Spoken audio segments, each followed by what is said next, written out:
నాయకుడు అంటే జట్టు కోసం వెనకాల నిలబడేవాడు కాదు. జట్టు కష్టాల్లో ఉంటే తాను ఎలాంటి పరిస్థితుల్లో ఉన్నా శరీరం సహకరించకపోయినప్పటికీ, నొప్పి బాధ పెడుతున్నప్పటికీ, ఒక్క మాటలో చెప్పాలంటే బొటనవేలు విరిగినప్పటికీ జట్టును గెలిపించడం కోసం క్రీజులోకి వచ్చి పోరాడేవాడే అసలైన నాయకుడు. అలాంటి వాడే క్రికెట్ జట్టును సమర్థవంతంగా నడిపించగల నాయకుడు.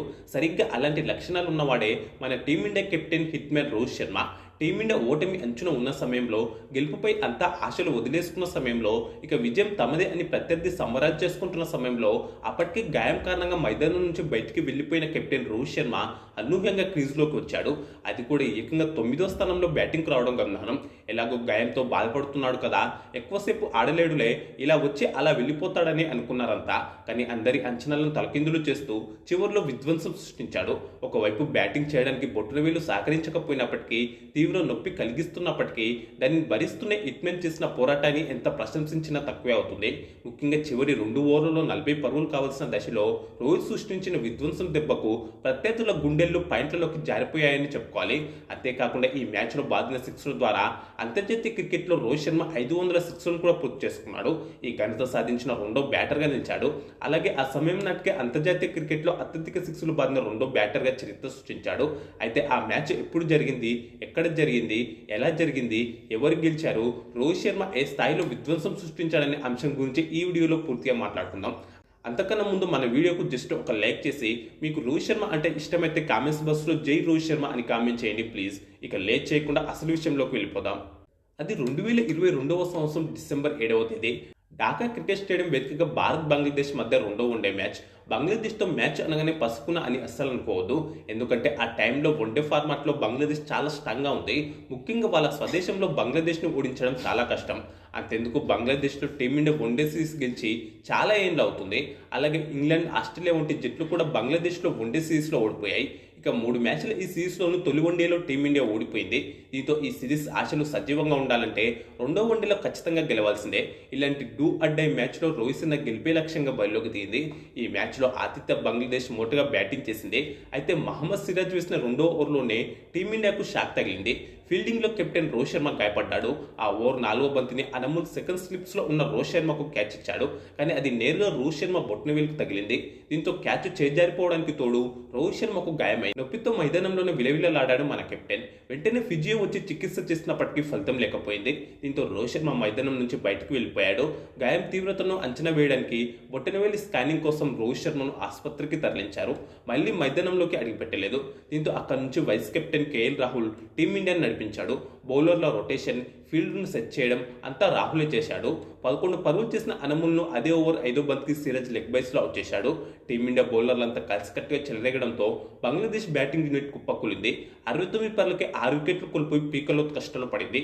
7 పరుగులు చేసిన కెప్టెన్ లిటన్ దాస్ను సిరాజ్, 21 పరుగులు చేసిన షాంటును ఉమ్రాన్ మాలిక్, 8 పరుగులు చేసిన షకీబ్, 12 పరుగులు చేసిన ముష్కీర్ రహీమ్ను వాషింగ్టన్ సుందర్ పేవ్లిన్ చేర్చాడు.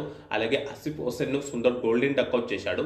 అయితే ఇలాంటి సమయంలో బంగ్లాదేశ్ను మహమ్మదుల్లా, మెహదీ హసన్ మిరాజ్ కలిసి ఆదుకున్నారు. వీరిద్దరూ కలిసి 7 వికెట్కు 148 పరుగుల భారీ భాగస్వామ్యాన్ని నెలకొల్పారు. ఈ క్రమంలో ఇద్దరు ఆఫ్ సెంచరీలతో చెలరేగారు. 77 పరుగులు చేసిన మహమ్మదుల్లాను అవుట్ చేసి 47 ఓవర్ల ఈ భాగస్వామ్యాన్ని ఉమ్రాన్ మాలిక్ విడదీశాడు. నిర్ణీత 50 ఓవర్లలో బంగ్లాదేశ్ జట్టు 7 వికెట్ల నష్టానికి 271 పరుగులు చేసింది. 83 బంతుల్లో సెంచరీ చేసిన మిరాజ్ నాటౌట్గా నిలిచాడు. 18 పరుగులు చేసిన నసీం అహ్మద్ కూడా నాటౌట్గా నిలిచాడు. బంగ్లాదేశ్ జట్టు చివరి 10 ఓవర్లలో ఓ వికెట్ కోల్పోయి 105 పరుగులు చేసింది. భారత బౌలర్లలో వాషింగ్టన్ సుందర్ 3, సిరాజ్, ఉమ్రాన్ మాలిక్ 2 వికెట్లు తీశారు. బొటనవేలి గాయంతో రోహిత్ శర్మ బ్యాటింగ్ చేసే పరిస్థితి లేకపోవడంతో ఓపెనర్గా శిఖర్ ధావన్తో పాటు విరాట్ కోహ్లీ వచ్చాడు. కానీ ఓపెనర్లు ఇద్దరు విఫలమయ్యారు. కోహ్లీ 5, ధావన్ 8 పరుగులే చేశారు. 11 పరుగులు చేసిన వాషింగ్టన్ సుందర్, 14 పరుగులు చేసిన కేఎల్ రాహుల్ కూడా తక్కువ స్కోర్లకే అవుట్ అయ్యారు. దీంతో 65 పరుగులకే 4 వికెట్లు కోల్పోయిన టీమిండియా కష్టాల్లో పడింది. ఇలాంటి సమయంలో టీమిండియాను కేఎల్ రాహుల్, అక్షర్ పటేల్ ఆదుకున్నారు. వీరిద్దరూ 5వ వికెట్కు 107 పరుగుల సెంచరీ భాగస్వామ్యాన్ని నెలకొల్పారు. ఈ క్రమంలో ఇద్దరు హాఫ్ సెంచరీలతో చెలరేగారు. కానీ ఆ తర్వాత ఇద్దరు స్వల్ప వ్యవధిలో అవుట్ అయ్యారు. 42 పరుగులు చేసిన శ్రేయస్ అయ్యర్ 35వ ఓవర్లో, 56 పరుగులు చేసిన అక్షర్ పటేల్ 39వ ఓవర్లో అవుట్ అయ్యారు. ఆ కాసేపటికే 7 పరుగులు చేసిన శార్దుల్ ఠాకూర్ 43వ ఓవర్లో అవుట్ అయ్యాడు. దీంతో 207 పరుగులకే 7 వికెట్లు కోల్పోయిన టీమిండియా ఓటమి అంచున నిలిచింది. ఇక మహమ్మద్ సిరాజ్ క్రీజులోకి రావాల్సి ఉంది.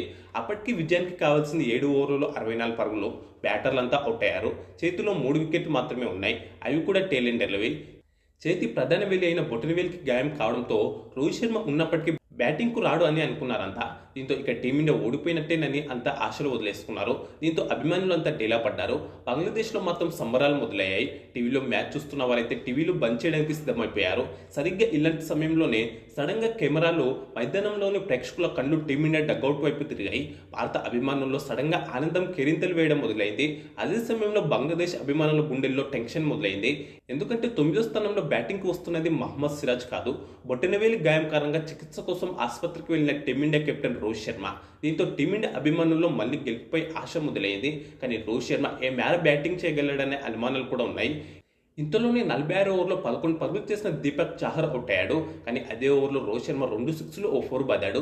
గాయంతో బాధపడుతున్న హిట్మెన్ టీమిండియా ఇన్నింగ్స్ను తన భుజాలపై వేసుకుని నడిపించాడు. గెలుపు కోసం ఒంటరి పోరాటం చేశాడు. భారత్ విజయానికి చివరి 2 ఓవర్లలో 40 పరుగులు అవసరమయ్యాయి. ఇలాంటి సమయంలోనే మహమ్మదుల్లా వేసిన 49 ఓవర్లో రోహిత్ శర్మ విధ్వంసం సృష్టించాడు. 2 భారీ సిక్స్లు బాది ఆ ఓవర్ మొత్తంలో ఏకంగా 20 పరుగులు రాబట్టాడు. రోహిత్ శర్మ ఇచ్చిన 2 క్యాచ్లను బంగ్లా ఫీల్డర్లు వదిలేయడం కూడా కలిసి వచ్చింది. కానీ అదే ఓవర్లో 2 పరుగులు చేసిన సిరాజ్ అవుట్ అయ్యాడు. దీంతో చివరి ఓవర్లో 20 పరుగులు అవసరమయ్యాయి. కానీ ఒకే వికెట్ చేతిలో ఉంది. రోహిత్ శర్మ క్రీజ్లో ఉన్నాడు.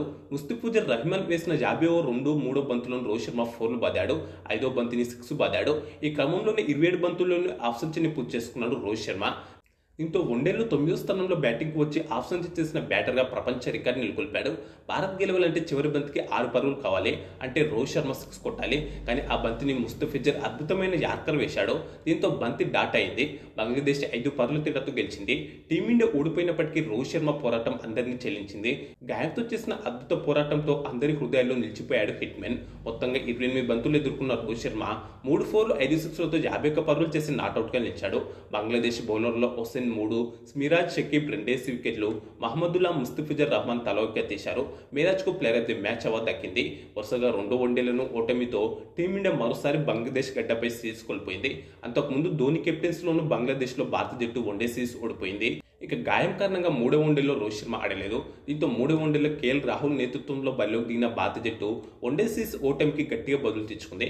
ఏకంగా 227 పరుగుల భారీ తేడాతో బంగ్లాదేశ్ను ఓడించింది. ఈ మ్యాచ్లోనే ఇషాన్ కిషన్ డబుల్ సెంచరీ కొట్టాడు. ఇక ఈ వీడియో మీకు నచ్చితే లైక్, కామెంట్, షేర్ చేసి మన ఛానల్ను సబ్స్క్రైబ్ చేసుకోండి.